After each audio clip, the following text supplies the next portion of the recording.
ঈমান ও আকীদা বিসর্জন দিয়ে কেবল নির্বাচনী সমঝোতার নামে গঠিত কোনো জোটকে ইসলামী জোট হিসেবে স্বীকৃতি দেওয়া যায় না। সম্প্রতি জামায়াতের নেতৃত্বে সমমনা ইসলামী জোট নামের যে রাজনৈতিক মোর্চা গঠিত হয়েছে তাকে ইসলামী জোট আখ্যা দিয়ে দেশ ও জাতির সঙ্গে প্রতারণা করা হচ্ছে।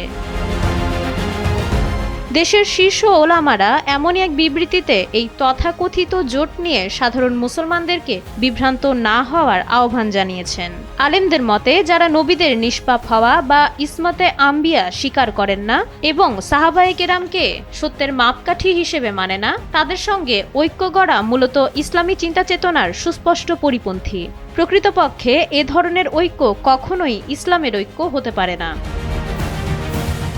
বিবৃতিতে দেশের শীর্ষ আলেমরা তিনটি বিশেষ দিক তুলে ধরেন। প্রথমত, কোনো রাজনৈতিক জোটের নামের সঙ্গে ইসলাম শব্দ যুক্ত হলেই তা শরীয়তের দৃষ্টিতে ইসলামী জোট হয়ে যায় না। এর জন্য প্রয়োজন আহলে সুন্নত ওয়াল জামাতের বিশুদ্ধ আকীদার প্রতি অঙ্গীকার এবং দ্বীন বিরোধী সব আপোষ থেকে পূর্ণ দূরত্ব বজায় রাখা। দ্বিতীয়ত, দেওবন্দি আকীদা ও মানহাজে বিশ্বাসী কোনো সংগঠন এমন কোনো দলের সঙ্গে ঐক্য গঠন করতে পারবে না যারা ভ্রান্ত আকীদা ও মতাদর্শ লালন করে।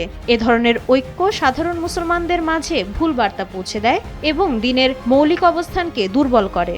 তৃতীয়ত, ইসলামী রাজনীতি কখনোই কেবল ক্ষমতা অর্জনের কৌশল হতে পারে না, বরং এর মূল লক্ষ্য হতে হবে দ্বীন রক্ষা, শরীয়তের মূল্যবোধ প্রতিষ্ঠা এবং বাতিল চিন্তাধারার মোকাবেলা করা। আকীদাগত প্রশ্নে আপোষ করে গঠিত কোনো জোটকে ইসলামী রাজনীতির প্রতিনিধি বলা অসম্ভব।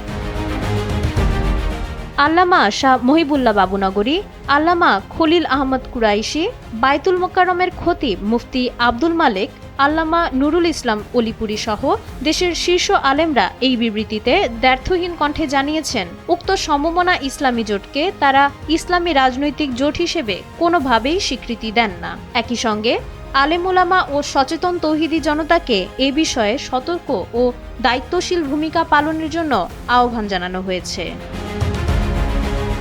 মাইশা মালিহা, সময়ের আলো।